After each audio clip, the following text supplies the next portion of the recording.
Hello friend, आप सभी का स्वागत है और आप देख रहे हैं water supply and sanitary engineering का लेक्चर नंबर 2। यहाँ पर मैं बता दूँ ये है आपका लेक्चर नंबर 2। और लेक्चर नंबर 2 में आपको मैं बता दूँ कि हम सभी पढ़ने वाले हैं importance and necessity of water supply scheme. ये जो पॉइंट लिखा हुआ है कि इम्पोर्टेंस क्या है, आवश्यक क्या है वाटर सप्लाई स्कीम का। ठीक है, तो मैं आपको बता दूं कि अगर एयर के बाद, एयर से हम ऑक्सीजन, एयर के माध्यम से ऑक्सीजन लेते हैं, उसके बाद अगर देखा जाए, अगर सबसे इम्पोर्टेंट अगर ह्यूमन लाइफ के लिए है तो वाटर एग्जिस्ट करता है। वाटर एग्जिस्ट करता है सबसे ज़्यादा। अगर हवा के बाद जो ऑक्सीजन है, ये एक प्रकार का गैस है, एयर है, उसके बाद अगर सबसे ज़्यादा अगर इम्पोर्टेंट है ह्यूमन लाइफ के लिए तो वो है वाटर। तो इसलिए वाटर हमारे लिए बहुत इम्पोर्टेंट है। अगर वाटर ना मिले तो भी हमारा लाइफ एग्जिस्टेंस नहीं है, एग्जिस्ट ही नहीं कर पाएगा। क्योंकि अगर अर्थ पे वाटर नहीं होता है तो लाइफ एग्जिस्ट नहीं कर पाते हैं। जैसे बहुत सारे प्लेनेट हैं आप देख रहे हो, वहाँ पर वाटर नहीं है जिसकी वजह से लाइफ एग्जिस्ट नहीं है, एयर नहीं है वहाँ पर इसलिए लाइफ एग्जिस्ट नहीं है। तो एयर होने से भी, एयर होगा तो भी हमारा लाइफ एग्जिस्ट नहीं करेगा। वाटर तो ज़रूरी है, ठीक है। और ये एक प्रकार के ह्यूमन जो लाइफ है उसके लिए ये गॉड गिफ्टेड है, एक नेचर ने गिफ्ट दिया है वाटर का।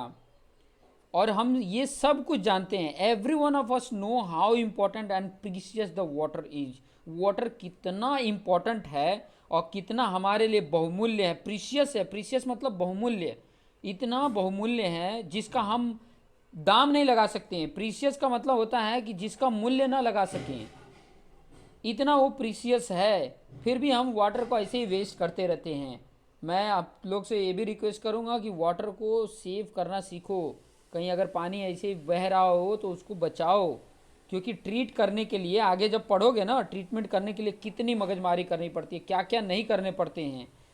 तो एज ए इंजीनियर आप तो इतना कर ही सकते हो कि कम से कम जो वाटर वेस्ट हो रहे हैं उसको वाटर वेस्ट ना होने दे, यूज में आए। कई जगह पे तो वाटर ही नहीं मिल रहे हैं, जैसे महाराष्ट्र एरिया में देखो, समर सीजन में बहुत दिक्कतें होती हैं। ऐसे बहुत सारे जगह हैं जहाँ पे पानी की बहुत दिक्कतें होती हैं। तो ये सब चीज़ों को ध्यान में रख के गवर्नमेंट इसके ऊपर अपना मतलब प्रयास करती है कि क्या क्या प्रयास किया जाए जिससे कि हर समय पे अच्छे वाटर लोगों तक पहुंचाए जाएं। क्योंकि ये सेकंड इम्पोर्टेंस लाइफ का है एयर के बाद।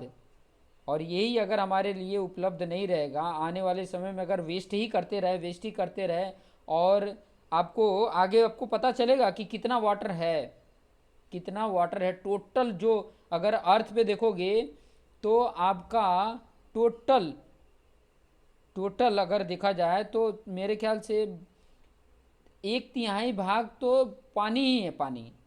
खाली सिर्फ 25% या 21% के आसपास, 21% बोले, 25% मान लो लैंड है, बाकी 75% वाटर है। लेकिन उस 75% वाटर में कितना वाटर हम यूज कर पाते हैं, आप बिलीव नहीं मानोगे, ज़्यादा से ज़्यादा 2 से 3% ही वाटर हम यूज कर पाते हैं। 2 से 3% वाटर ही है जिसको थोड़ा बहुत ट्रीटमेंट करके हम यूज में ले सकते हैं।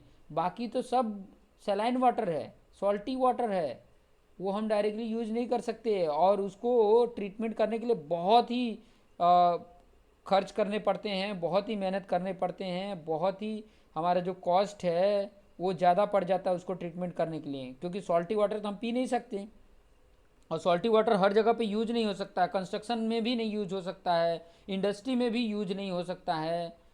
तो ये जो प्योर वाटर है वो मैं आपको दिखाऊंगा आगे, आपको पता चलेगा। ये वाला पॉइंट आप देख लीजिए, ये जो पॉइंट है, इस पॉइंट को देखिए क्या बोला है। Whenever there is no water in our taps we become helpless. आप घरों के टैप अपने ओपन करिए, और जब पानी नहीं देता है तो हम हेल्पलेस हो जाते हैं, कुछ काम नहीं है, घर का खाना नहीं बन पाता है पानी अगर नहीं है तो।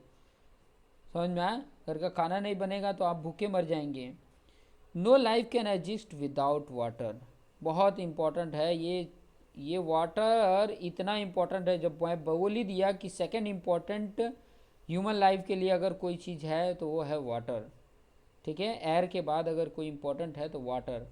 वाटर जब तक है तब तक इसकी इम्पोर्टेंस नहीं पता चलती है, जब तक हमारे पास जो होती है ना उसका इम्पोर्टेंस नहीं पता चलता है। लेकिन जब वाटर हमारे पास आ जाती है और बहुत ज़्यादा रहता है तो कोई इम्पोर्टेंट नहीं, लेकिन नहीं रहता है जब, तब हमें उसकी अहमियत पता चलती है। जब हम प्यास से मर रहे होते हैं तब उसकी इम्पोर्टेंस पता चलती है। तो ये चीज़ें बहुत इंपॉर्टेंट हैं, जो वेस्टेज हो रहा है उसे बचाइए। अब देखिए बहुत सारे यूजेस हैं, जैसे कि ड्रिंकिंग के लिए आप यहाँ पे देख सकते हैं कि ड्रिंकिंग पर्पज़ है, कुकिंग पर्पज़ के लिए, बाथिंग एंड वॉशिंग मतलब नहाने के लिए, कपड़े धोने के लिए भी पानी चाहिए, गार्डन को स्प्रिंकलिंग करने के लिए वाटर चाहिए। अब सॉल्टी वाटर डालोगे तो गार्डन तुम्हारा बेकार हो जाएगा, ठीक है। एग्रीकल्चर के लिए, खेती के लिए भी आपको वाटर की ज़रूरत पड़ेगी।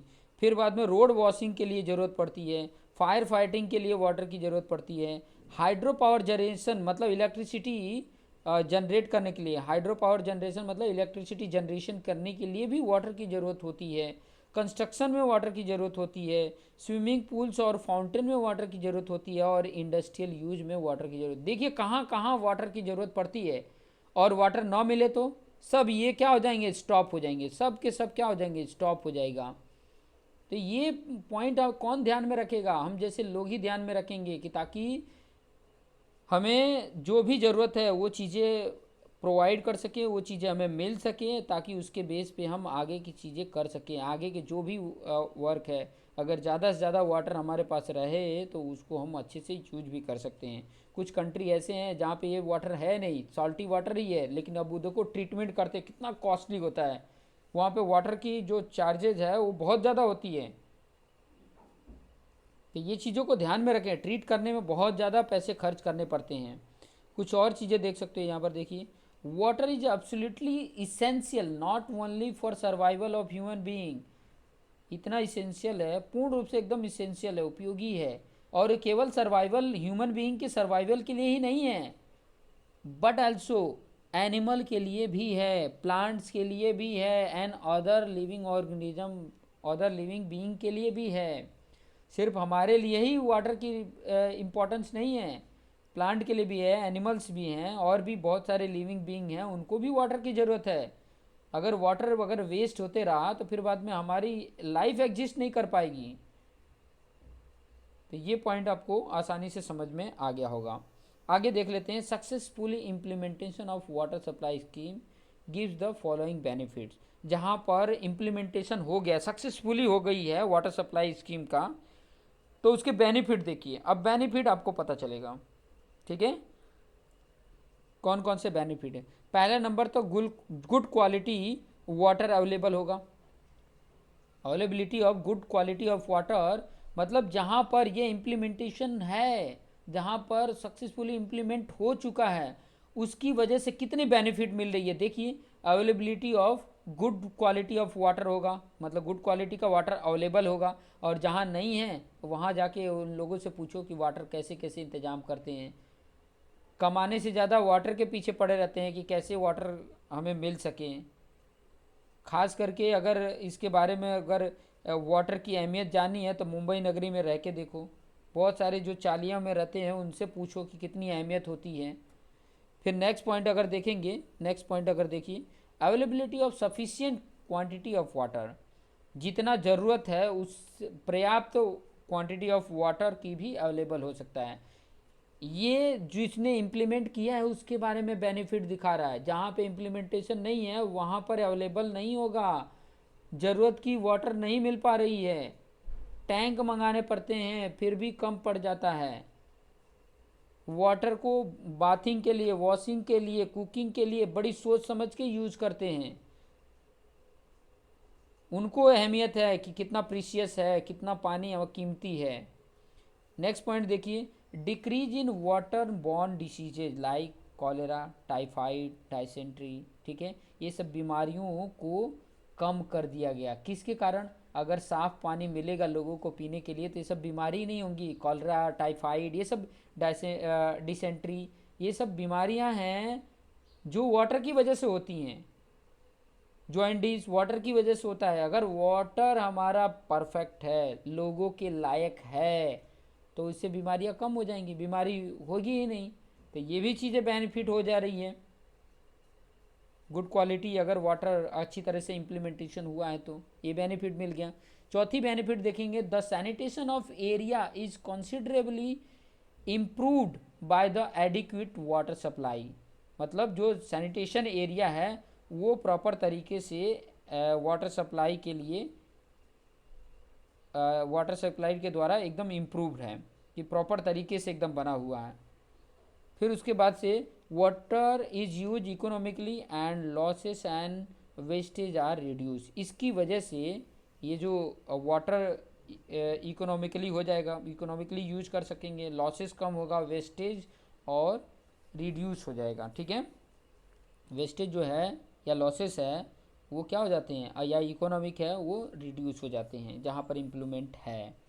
फिर नेक्स्ट की बात करें कि growth in industry due to availability of sufficient quantity of water. मतलब इंडस्ट्री भी ग्रोथ करेगी अगर सफिशिएंट वाटर अवेलेबल है, तो उसके रीजन से क्या होता है कि इंडस्ट्री ग्रोथ करेगी। इंडस्ट्री ग्रोथ करेगी तो लोगों को जॉब मिलेगा, अच्छी सैलरी मिलेगी।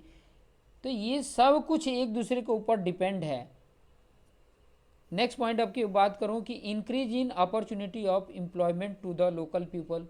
वही चीज़ मैं बोला कि अगर इंडस्ट्री ग्रोथ करेगी तो लोगों को अपॉर्चुनिटी मिलेगी एम्प्लॉयमेंट का, लोगों को रोजगार मिलेगा, जॉब मिलेगी, वो इंक्रीज हो जाएगा।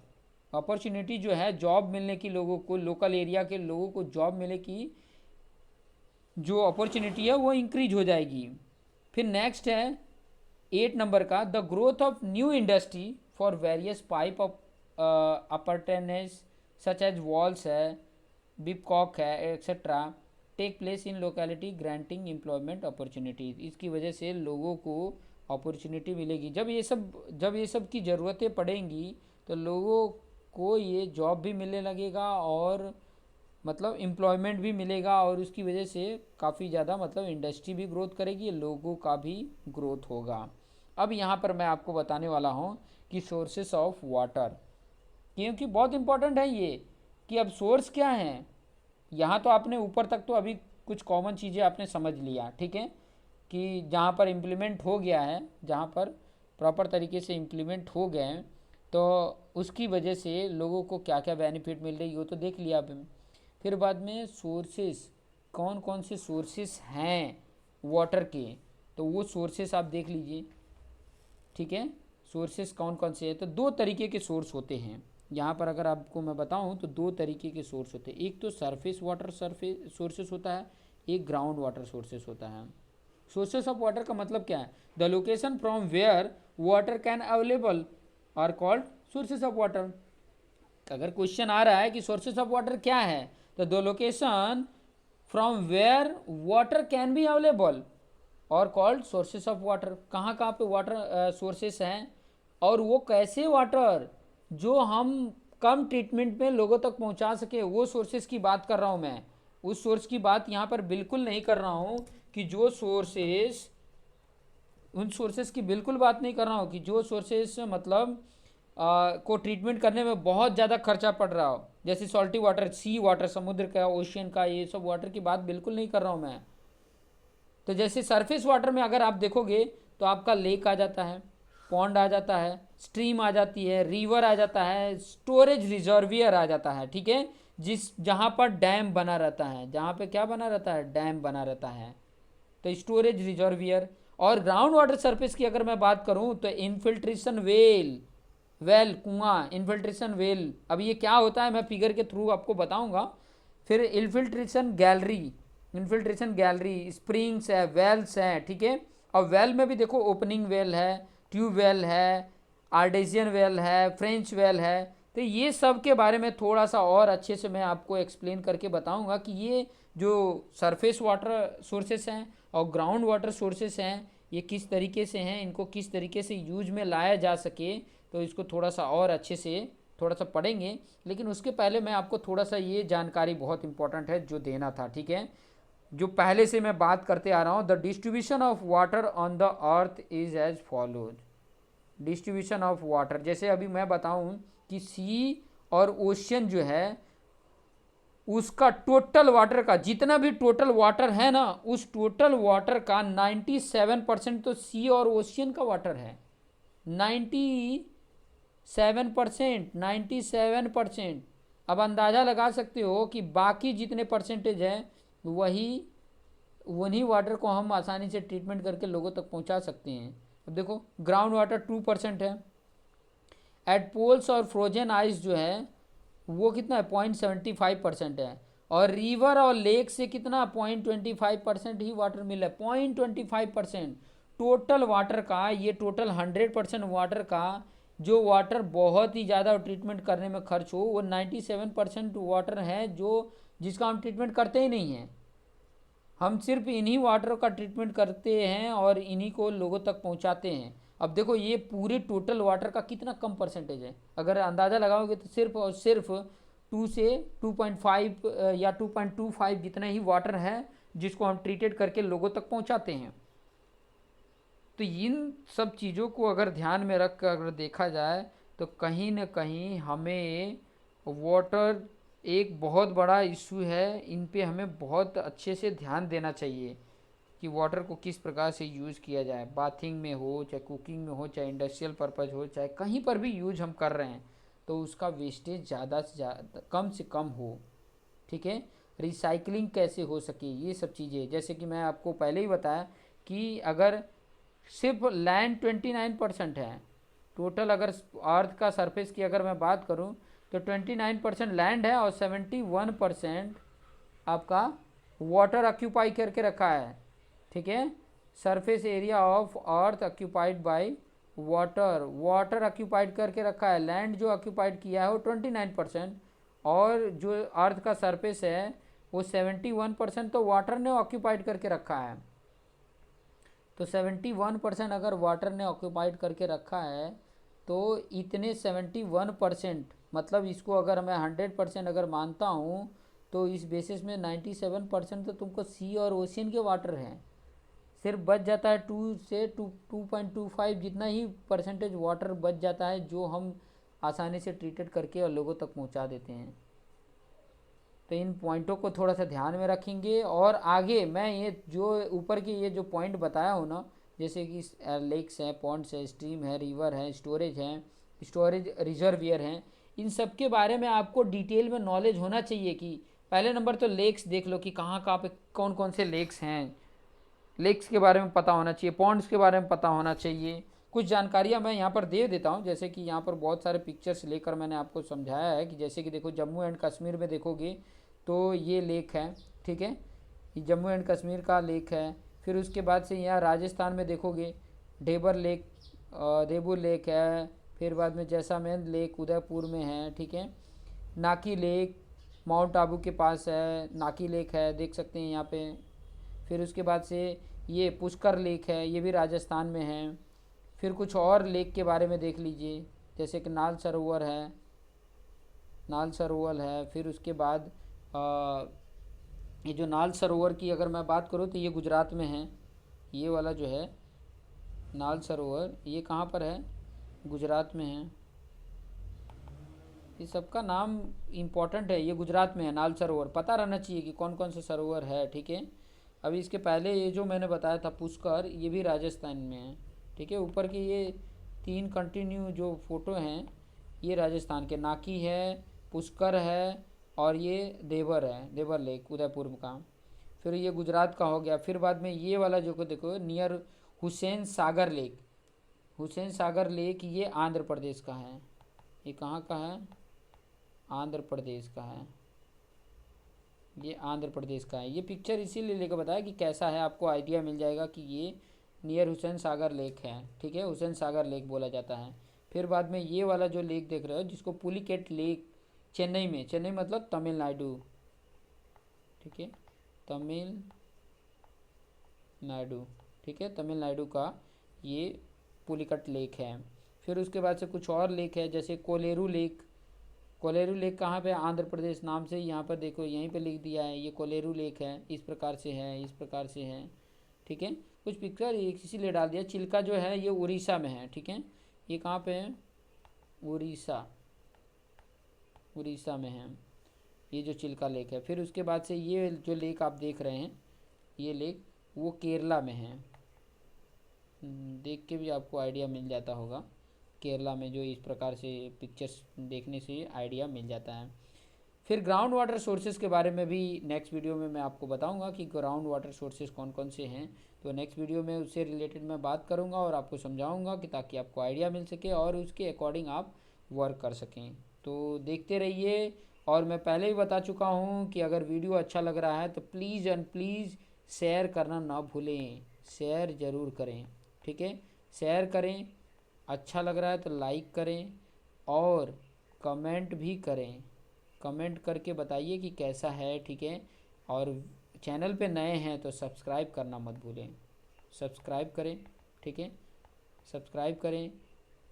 और साथ में ही बेल बना होगा इस तरीके से, सब्सक्राइब करने के बाद उसको भी क्लिक कर दें कि ताकि जैसे ही ये वीडियो अपलोड हो तो उसका नोटिफिकेशन आप तक पहुंच जाए। तो नोटिफिकेशंस आपको याद दिलाने के लिए ये नोटिफिकेशन क्लिक किया जाता है कि ताकि आपको पता चल सके। तो देखते रहिए और अपने आप को बेस्ट बनाते रहिए। Thank you for watching this video.